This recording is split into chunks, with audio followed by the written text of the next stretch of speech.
Herzlich willkommen bei meinem mit zweiter Teil mit Jay Sommers aus Oregon, aus dem Willamette Valley und mit Ernst Ernie aus Bernkastel. So, beide, wie gesagt, machen wunderbare Pinot Noirs und jetzt gehen wir in die letzte Richtung in Oregon, arbeiten zusammen schon seit einiger Zeit. Wir gehen jetzt hier zur Nummer 3.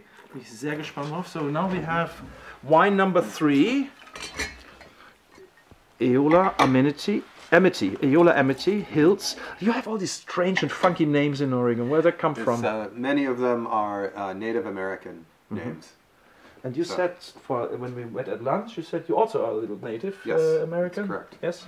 Most Americans are a little of everything. Okay, yes. Little German, yes, German. He's Swiss as well. Swiss as well, okay. Yes. Geese is the family name. Yes. That's maybe where the Pinot Noir fable comes from. Yes. Oh, what else do you have in your family? English. English? Well, Scottish. English is more about beer, Scottish about whiskey, okay. Yes, exactly, yes. Yeah, it's very strange. English, Scottish, Swiss, and Blackfoot. Blackfoot? Indian tribe, You have some in Oregon? Yes. Okay. Yeah. Blackfoot. Ah, okay. So how do they taste? No. Alright. Gut, so, Spaß vorüber hier, Leute. Nächster Wein. Third wine. Lumière, which is the light. Yes. En français, Yes. c'est la light, das Licht. Why is it named? Where does the name come from? Why does it name? Oh. Why did you name it? Well, it's the Chehala mountain wine is nuage, clouds, you know. Okay. So, lumière, light, clouds, light. Right. Two very important things to what we do, because if it was only sunny all the time, it would be too warm to grow the Pinot Noir. So the clouds are very important. They bring us rain, which is important, as long as it comes at the correct time. And the light is very important. So it was just kind of a theme. So. You seem to be, and I hope that doesn't sound offensive, but a very sensitive person. Today we talked about the rain, for example. Yes. You distinguish between different rains. Yes. Then that's, I think, people who work with Pinot Noir have to be like this. This is a little bit like sideways. Oh yeah. Maybe I'm more a Merlot guy, but you know, maybe I mean, you could be a Merlot type too, with a dash of Riesling maybe. Dash of Riesling. And then under the surface there's a lot of Pinot Noir. So no, but I guess you have to be a little bit like this. It's a great variety which really challenges you. Yeah, and it's, philosophical. Well, I'm also a musician, so it's a lot like playing music or recording or mixing. There's so many elements and so much precision, and it's a delicate thing, and so you cannot be heavy-handed with it, you know. So, but for me, it's very natural. It's quite easy. I feel like, and it's funny because I've made Syrah in the past, and I've made a little Merlot from close to our region. And I don't understand the grapes at all. I just have no natural ability to make these wines. But Pinot Noir was easy from the beginning. I don't know why, but it just makes sense. This wine seems to be, in color-wise, the darkest at the moment. It's by concentration. I have to be careful how I use the word concentration, but it is the most It's the powerful, most structured, absolutely.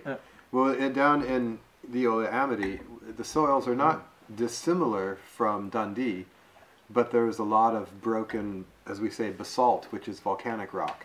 So you have much more of the rock in the soil, and so I think this gives the wines more structure and definitely a minerality and almost a wet rock sort of. I describe it as wet gravel, you know, like.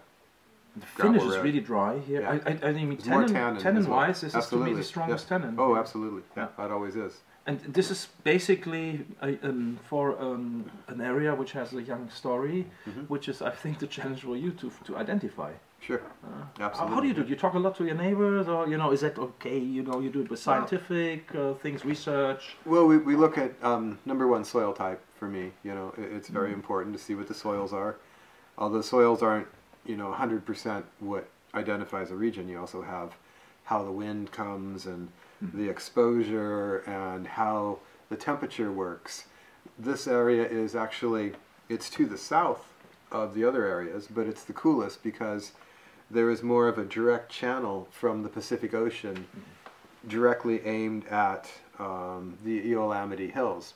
It's this thing called the Van Duzer corridor, and the very cold air from the ocean comes in at night and cools this region down a little more. So the wines are a little more severe, possibly, or just more wound up in a beautiful way. You know, I think it's fantastic because it's so different from Dundee. But if you were to go look at the dirt, you would be like, well, this looks kind of the same. It should make the same wine, but it doesn't.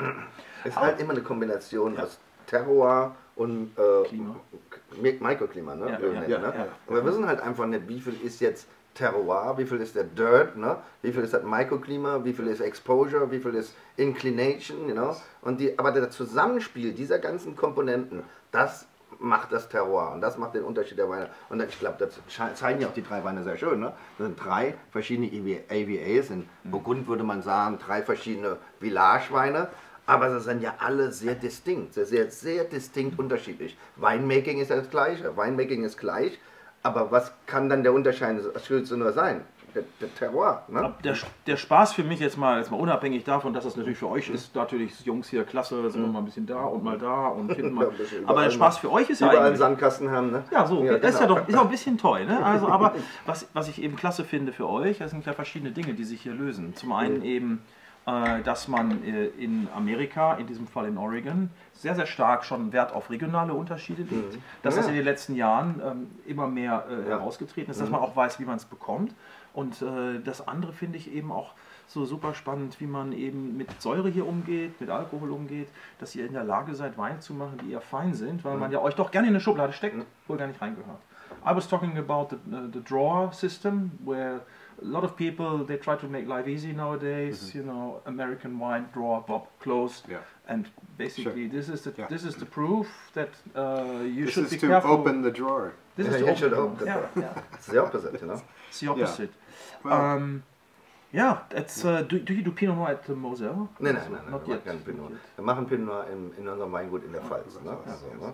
Aber es ist auch wieder ganz anders, du weißt halt in Deutschland nicht. Auch reifer vielleicht sogar. Reifer sogar. Und softer auch. Ne? Genau. Also, aber das ist einfach unglaublich spannend, die Sachen zu machen da. Für mich ist ja Pinot Noir und Riesling, ich meine ja, ich komme ja aus dem Riesling-Tradition, ne? Aber Pinot Noir und Riesling haben für mich so viele Gemeinsamkeiten. Ne? Das sind Twins, the Red and the White Twins für mich. Ne? Ich kenne so viele auf der Welt, die Pinot Noir lieben, die lieben auch Riesling. Oder Leute, die Riesling lieben, die lieben Pinot Noir. Ne? Da gibt es schon viele Gemeinsamkeiten. Ne? Und das ist, also glaube ich, wenn man Riesling liebt und will irgendeinen Rotwein machen oder eine rote Rebsorte machen, dann kann das nur Pinot Noir sein. Ne? What's your favorite white grape variety? Riesling. Of course. Coincidentally. Yes. Nicht abgesprochen. Aber wir beide mögen auch burgundische weiße Chardonnays. We make Sauvignon Blanc, so Sauvignon Blanc. I like that a lot. That's going to be interesting. Well, you are one of the first to tell me that Sauvignon Blanc is very good for Oregon. Most people tell me Pinot Gris, but Pinot Gris so far, to me, that's a good drinking wine. So hoch im Alkohol. Ne? Die Pinot Gris in Oregon sind immer 14,5, mindestens 14,5 Alkohol. Ich weiß nicht, wir wissen doch alle, wir trinken ja auch alle gern Grauburgunder oder Pinot Grigio oder sonst was, aber noch nicht mit 14,5, 15 Alkohol. Ne? Und der Sauvignon Blanc, den kannst du lang hängen lassen da, finde ich also super. Ne? Also ganz tolle Idee. Er hat das entdeckt, ne? Dass eigentlich Sauvignon Blanc viel da funktioniert. Man kann sie länger hängen lassen und sie kommen nicht mit so viel Alkohol rein. Ne? Also eigentlich viel versatile, schön, unglaublich. Tolle Weine. Ne? Also irgendwo also ist halt wirklich zwischen irgendwie Loire, also auch so sehr Loire-Style. Nicht so penetrant wie die Neuseeländer, ne? Und so, weißt du, diese. Du bist jetzt aber auch wieder einer, der in Schubladen schmeckt. Ja, natürlich. Genau, auch Sauvignon Blancs aus Neuseeland sind ganz elegant. Ja, klar, natürlich. Ne?